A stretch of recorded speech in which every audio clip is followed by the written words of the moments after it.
우리 시간 함께 하나님의 말씀 봉독하겠습니다. 오늘 우리에게 주시는 말씀은 역대하 33장 10절로부터 13절까지의 말씀입니다.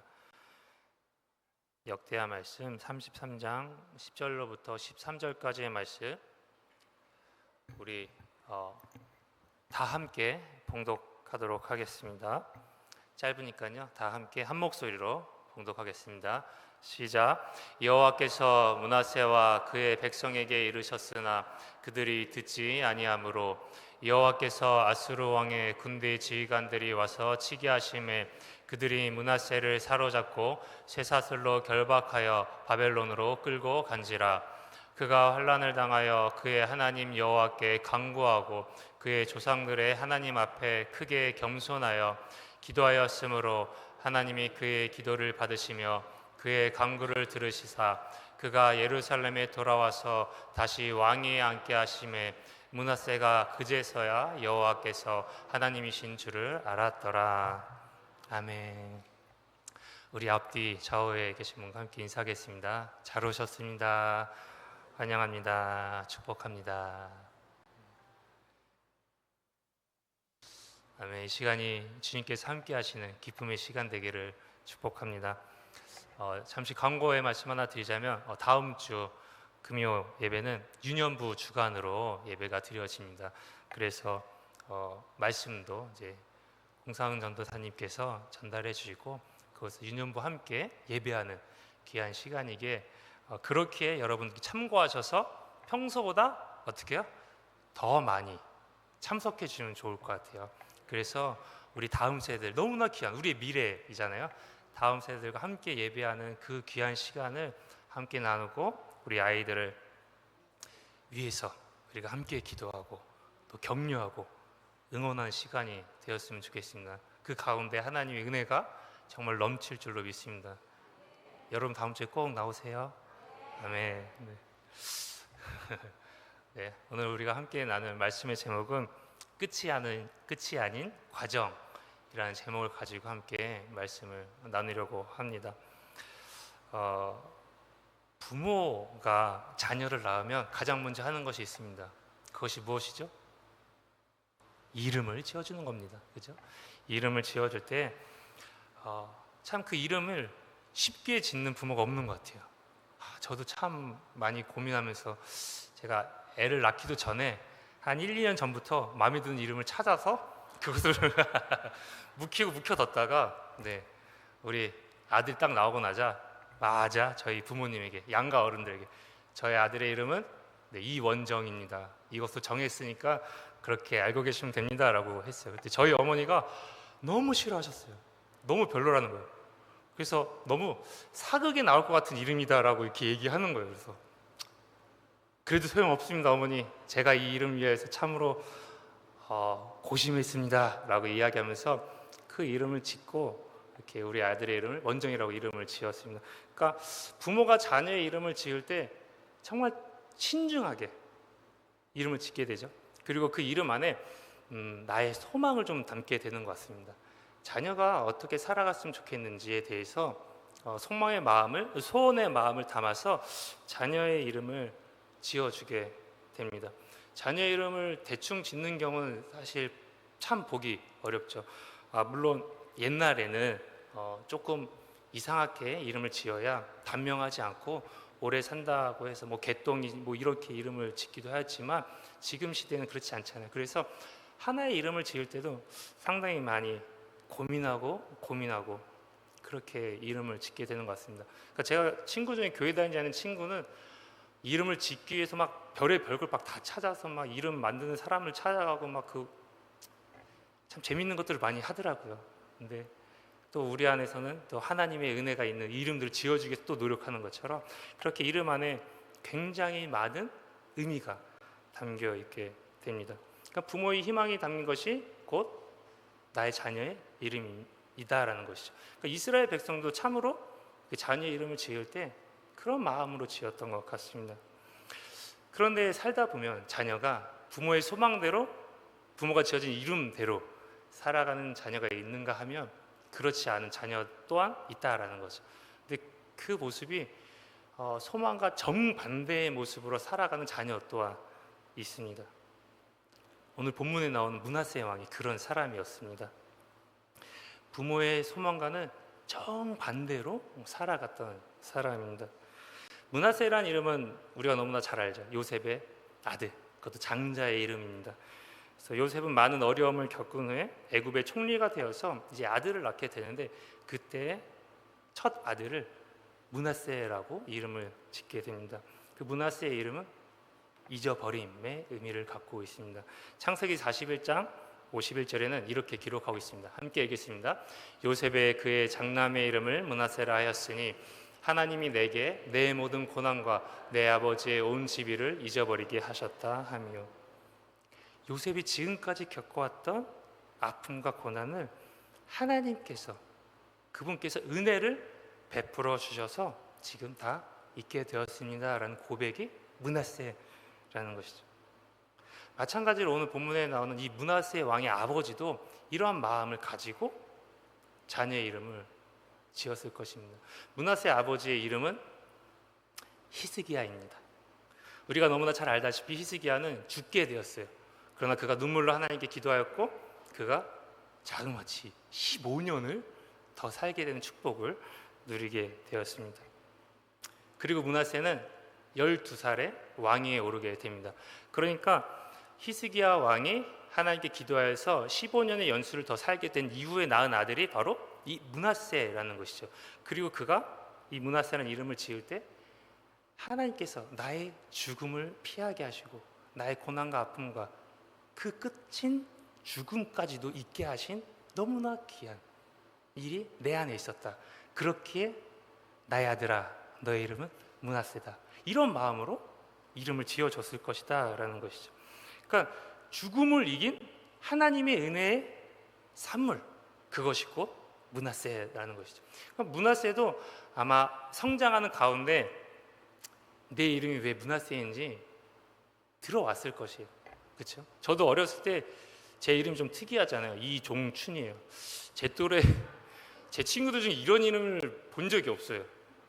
네, 굉장히 특이합니다. 그래서 아니 나의 이름은 왜 이렇게 지었냐라고 아버지한테 또 어머니한테 또 할아버지가 지었다고 해서 할아버지한테 쫓아가가지고 할아버지 왜 내 이름을 이렇게 이상하게 지은 거야? 라고 막 물어보기도 했습니다. 므낫세도 나의 이름의 뜻이 무엇인지 물어봤고 또 그것을 많이 들어왔을 것 같습니다. 그래서 아버지의 죽음을 벗어나게 하신 하나님의 은혜가 곧 나의 이름이구나를 누구보다 너무나 잘 알았을 것입니다. 그런데 그럼에도 불구하고 므낫세는 그 하나님의 은혜를 잊어버리는 선택을 하는 왕이 되었다라는 것이죠. 결국 므낫세는 왕 중에서 가장 악한 왕이다라고 표현될 수 있는 왕으로 성장하게 됩니다. 악을 행했던 어느 왕 못지않은 악한 일을 하는 왕이 되었다라고 기록하고 있습니다. 우리 2절로부터 6절까지의 말씀 함께 쭉 읽어보도록 하겠습니다. 시작. 여호와 보시기에 악을 행하여 여호와께서 이스라엘 자손 앞에서 쫓아내신 이방 사람들의 가증한 일을 본받아 그의 아버지 히스기야가 헐어버린 산당을 다시 세우며 바알들을 위하여 제단을 쌓으며 아세라 목상을 만들며 하늘의 모든 일월 성신을 경배하여 섬기며 여호와의 전에 이르시기를 내가 내 이름으로 예루살렘에 영원히 두리라 하신 여호와의 전에 제단들을 쌓고 또 여호와의 전 두 마당에 하늘의 일월 성신을 위하여 제단들을 쌓고 또 흰놈의 아들 골짜기에서 그의 아들들을 불 가운데로 지나가게 하며 또 점치며 사술과 요술을 행하며 신접한 자와 박수를 신임하여 여호와 보시기에 악을 많이 행하여 여호와의 진노하게 하였으며. 어마어마하죠. 므낫세가 행한 일들이 참으로 어마어마합니다. 그런데 9절 말씀에 그리고 열왕기하 21장 16절 말씀에 또 이렇게 기록하고 있습니다. 9절 말씀을 계속 함께 연속해서 읽어보겠습니다. 시작. 유다와 예루살렘 주민이 므낫세의 꾀임을 받고 악을 행한 것이 여호와께서 이스라엘 자손 앞에서 멸하신 모든 나라보다 더욱 심하였더라. 므낫세가 유다에게 범죄하게 하여 여호와께서 보시기에 악을 행한 것 외에도 또 무죄한 자의 피를 심히 많이 흘려 예루살렘 이 끝에서 저 끝까지 가득하게 하였더라. 이스라엘 자손 앞에서 하나님께서 멸하신 모든 나라보다 그 악이 더 심했다라고 이야기하면서 므낫세로 인하여서 피를 흘리며 죽어간 자가 예루살렘 저 끝에서 저 끝에까지 이르렀다라고 이야기하고 있습니다. 열왕기하 23장 24절 26절 말씀도 함께 한번 읽어보겠습니다. 시작. 요시아가 또 유다 땅과 예루살렘에 보이는 신접한 자와 점쟁이와 드라빔과 우상과 모든 가증한 것을 다 제거하였으니 이는 대제사장 hil기야가 여호와의 성전에서 발견한 책에 기록된 율법의 말씀을 이루려 함이라. 요시아와 같이 마음을 다하며 뜻을 다하며 힘을 다하여 모세의 모든 율법을 따라 여호와께로 돌이킨 왕은 요시아 전에도 없었고 후에도 그와 같은 자가 없었더라. 그러나 여호와께서 유다를 향하여 내리신 그 크게 타오르는 진노를 돌이키지 아니하셨으니 이는 므낫세가 여호와를 경노하게 한 그 모든 경노 때문이라. 우리가 너무나 잘 알고 있는 요시아, 이런 왕이 전에도 없었고 후에도 없었다.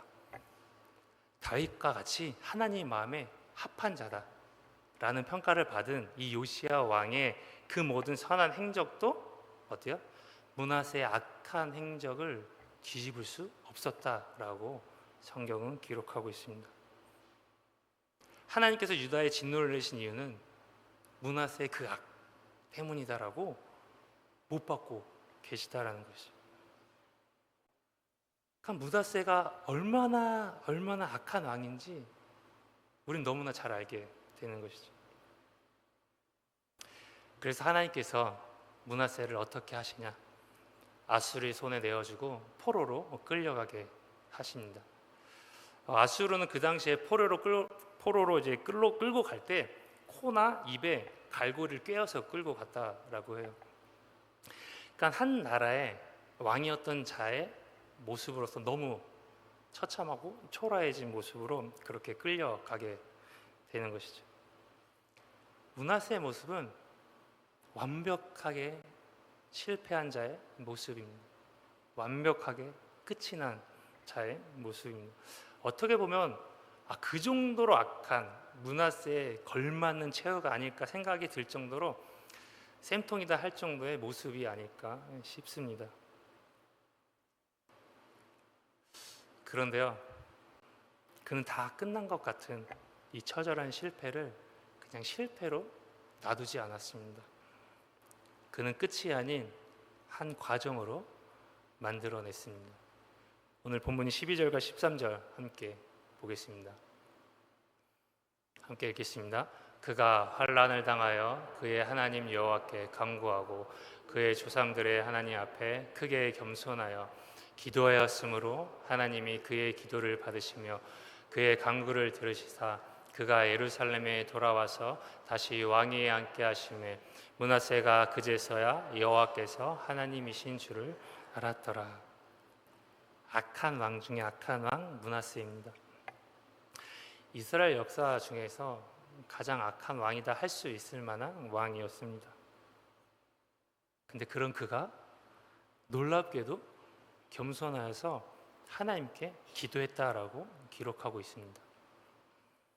그리고 그제서야 비로소 하나님을 만나게 되었던 것이죠.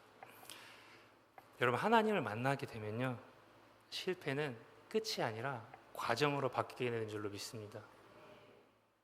우리는 살아가면서 인생의 쓴맛을 맛보며 실패를 만나기도 합니다. 끝이라고 느낄 수 있는 그런 상황들이 생각보다 많이 찾아오고 자주 찾아오게 됩니다. 여러분, 그러나 두려워할 것이 없다라는 것입니다. 그것은 전화위복의 자리일 뿐이라는 것이죠. 살아계신 하나님을 만나는 곳이며 높아진 나의 마음을 낮추기 위한 곳입니다. 하나님만을 바라보게 되는 장소가 바로 그곳이라는 것이죠. 바로 광야입니다. 제가 지난번에도 설교할 때도 광야 얘기를 했는데요, 낮고 낮아진 곳, 광야, 그곳이다라는 것이죠. 신명기 8장 2절, 3절 말씀에 이렇게 기록하고 있습니다. 함께 읽겠습니다. 내 하나님 여호와께서 이 40년 동안에 내게 광야길을 걷게 하신 것을 기억하라. 이는 너를 낮추시며 너를 시험하사 내 마음이 어떠한지 그 명령을 지키는지 지키지 않는지 알려 하심이라. 너를 낮추시며 너를 줄이게 하시며 또 너도 알지 못하며 내 조상들도 알지 못하던 만나를 내게 먹이신 것은 사람이 떡으로만 사는 것이 아니요 여호와 입에서 나오는 모든 말씀으로 사는 줄을 내가 알게 하려 하심이라. 우리의 삶이 바벨론 그리고 광야에 있을지라도 그곳은 여전히 하나님께서 함께 하신다라는 것이죠. 하나님께서 그곳에 보내시는 분명한 이유가 있다라는 것입니다. 찬양 중에 광야를 지나며라는 찬양이 있습니다. 그 곡의 가사가 이렇습니다. 왜 나를 깊은 어둠 속에 홀로 두시는지, 어두운 밤은 왜 그리 길었는지, 나를 고독하게, 나를 낮아지게, 세상 어디도 기댈 곳이 없게 하셨네. 주님만 내 도움이 되시고 주님만 내 빛이 되시는, 주님만 내 친구 되시는 광야, 주님 손 놓고는 단 하루도 살 수 없는 곳, 주께서 나를 사용하시려, 나를 더 정결케 하시려 나를 택하여 보내신 그곳 광야, 성령이 내 영을 다시 태어나게 하는 곳, 내 자아가 산산이 깨지고 높아지려 했던 내 꿈도 주님 앞에 내어놓고 오직 주님 뜻만 이루어지기를, 나를 통해 주님만 드러나시기를 광야를 지나며. 광야라는 곳이 그러한 곳이다라는 것이죠. 그리고 그곳에서 끝이 아닌 과정으로 만드는 비법이 있다라는 것입니다. 그리고 그것이 바로 기도입니다. 므낫세는 끌려간 바벨론에서 기도하였습니다. 그때 하나님께서 그의 기도를 들으시고 그의 간구를 들으시고 다시 예루살렘으로 돌아와서 왕위에 앉게 되는, 너무 말도 안 되는 너무나 놀라운 역사를 펼치셨다라는 것입니다. 여러분, 우리가 광야에 있어요. 우리 삶에 광야가 있어요. 우리 삶에 아수르 또 바벨론과 같은 일들이 있습니다. 그럼 우리가 그곳에 서 있을 때 무엇을 해야 됩니까? 여러분, 기도해야 되는 줄로 믿습니다. 행여 바벨론에 포로된 것처럼 우리가 육적인 것에 포로된 것이 있다. 또 육신의 생각, 육신의 일, 그것에 우리가 우리 마음을 뺏기고 살아가는 그런 시간들이 있다라고 한다면 어떻게 해야 되겠습니까? 기도해야 되는 것이죠. 여러분, 성경 안에 얼마나 많은 인물들이 나와요. 또 얼마나 많이 기도함으로 하나님께 응답받은 사람들이 나옵니까? 한나는 결혼한 후에 자식을 못 낳았어요. 여러분, 그 당시에 자녀를 못 낳는 여자는 끝이죠. 그죠? 끝입니다. 결혼의 끝을 맛보고 있는 것이 한나였다라는 것이죠. 물론 그녀의 남편인 에가나는 자녀가 있든 없든 그녀를 너무나 사랑했어요. 너무나 사랑했다라고 성경은 이야기합니다. 그러나 그의 다른 아내 분인나는 자녀가 있었음으로 인하여서 한나를 끊임없이 괴롭게 하고 있었던 것이죠. 그 상황 속에서 한나의 삶은 얼마나 고통스러웠겠습니까? 나의 인생이 끝난 것처럼 여겨졌을 거예요. 나의 삶에 소망이 없는 것이요. 자녀가 없다라는 것은 그 당시에 여자로서 아무런 소망도 없는 삶이었다라는 것입니다. 그때 그녀가 한 것이죠. 기도하였습니다. 그리고 하나님은 그녀의 기도에 응답하셨다라는 것이죠. 그러면 에스더, 죽으면 죽으리라, 그런 마음으로 기도하는 거죠. 그럼 다윗은 어땠습니까? 그는 늘 기도했습니다. 기도함으로 인하여서 늘 하나님의 응답을 받는 사람이었습니다. 하나님께서 에스겔 선지자를 통하여서 내가 이스라엘을 반드시 회복시킬 거다라고 귀한 은혜, 회복의 말씀을 선포하십니다. 그러나 그때에도 동일하게 하나님께서 무엇이라고 말씀하시냐면, 그럼에도 불구하고 너희가 반드시 나에게 구해야 될 것이다 라고 말씀하신다라는 것이죠. 우리가 너무나 잘 아는 말씀이죠. 에스겔 36장 37절 말씀입니다. 함께 읽겠습니다. 주 여호와께서 이같이 말씀하셨느니라. 그래도 이스라엘 족속이 이같이 자기들에게 이루어 주기를 내게 구하여야 할지라. 내가 그들의 수요를 양떼같이 많아지게 하되. 아멘. 이스라엘의 회복이 하나님의 은혜로 말미암아 반드시 성취될 것이지만 이스라엘아, 너의 자발적인 헌신이 필요하다라고 말씀하고 계시는 것입니다. 그러면서 하나님의 사역에 너희들이 동참할 것을 요구하고 계신다라는 것입니다.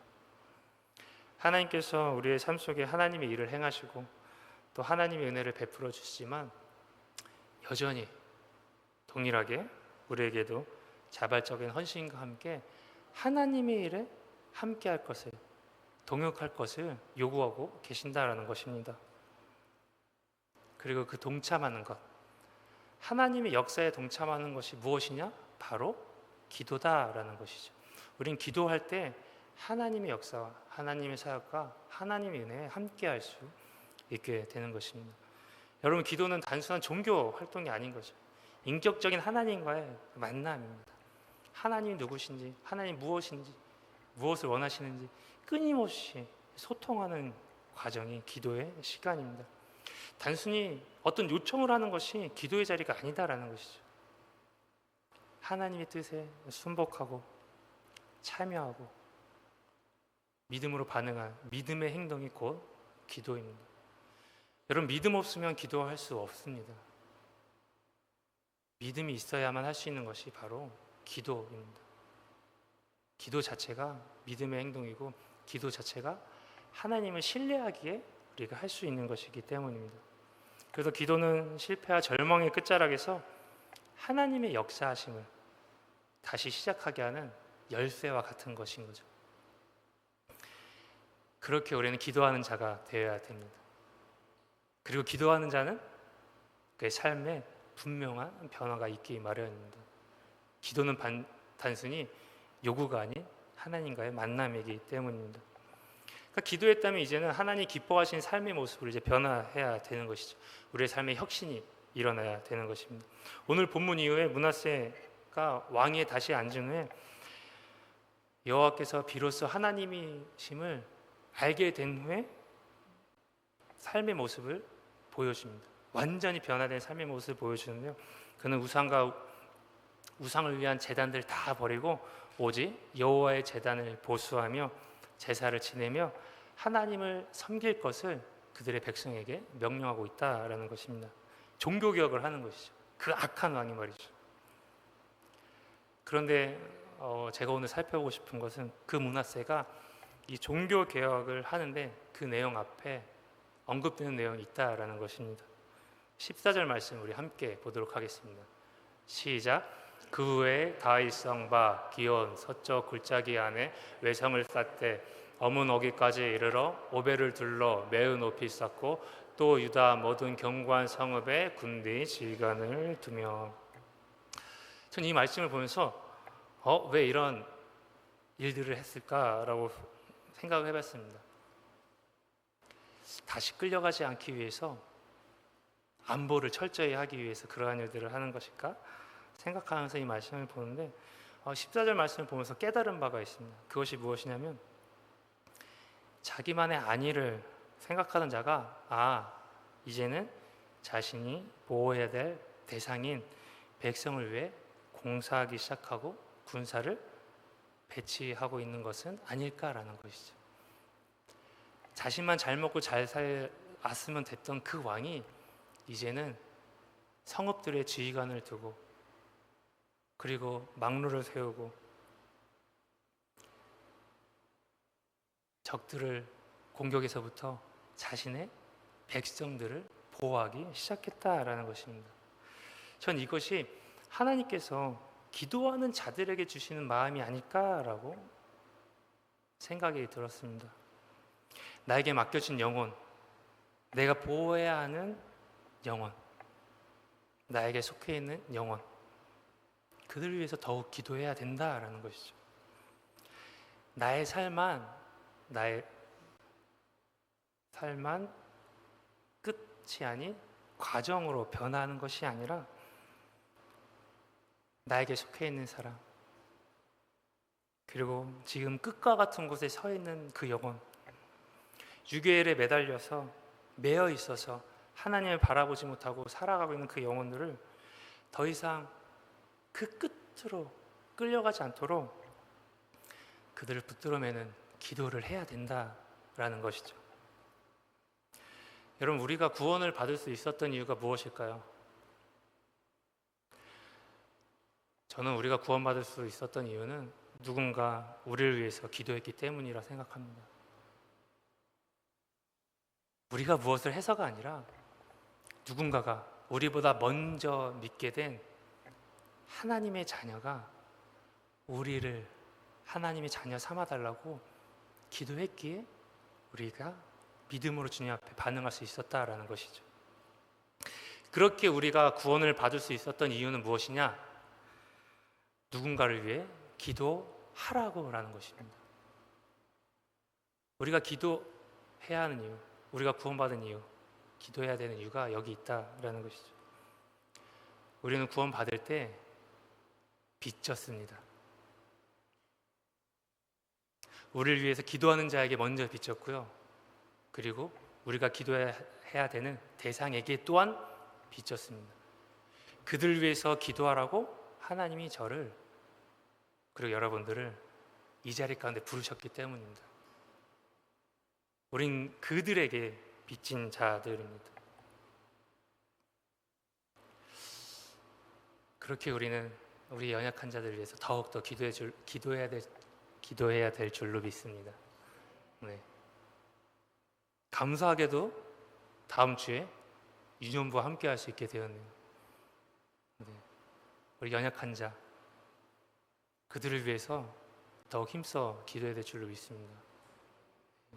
그러나 지금 이 자리에 참여하지 못하고 또 방송으로 보시는 분들, 후에 방송을 보시는 분들도 다음 주에는 이곳에 함께 와서 우리 다음 세대를 위해서 기도했으면 좋겠습니다.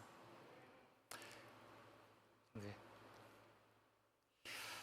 무엇보다 문화세의 기도를 통해서 우리 깨달은 바가 있습니다. 하나님께서는 아무리 악한 자라 할지라도 그의 진심으로 회개하는 그 기도를 들으신다라는 것이죠. 여러분, 그렇게 우리가 하나님 앞에 나아갈 때 거리낄 것이 없다라는 것이죠. 우리는 담대한 마음으로 하나님 앞에 나아가야 될 줄로 믿습니다. 여러분, 우리의 삶에, 그리고 지금의 자리 가운데, 나에게 주어진 삶 가운데 바벨론의 자리는 어디일까요? 그곳에서 나는 지금 무엇을 붙들고 계실까요? 또한 나는 누구를 살리기 위한 기도를 지금 계속하고 있는가? 그런 질문들을 던져보고 싶습니다. 여러분, 하나님께서는 기도를 통해서 실패를 과정으로 바꾸십니다. 므낫세의 이름처럼 과거의 아픔과 슬픔을 다 잊게 하신다라는 거죠. 그렇게 여러분, 오늘 하나님께 기도하시기 바랍니다. 기도로 하나님의 역사에 함께 참여하시는 우리 모두 되시기를 예수 그리스도의 이름으로 축복합니다. 아멘. 우리 시간 함께 한 목소리로 기도하겠습니다.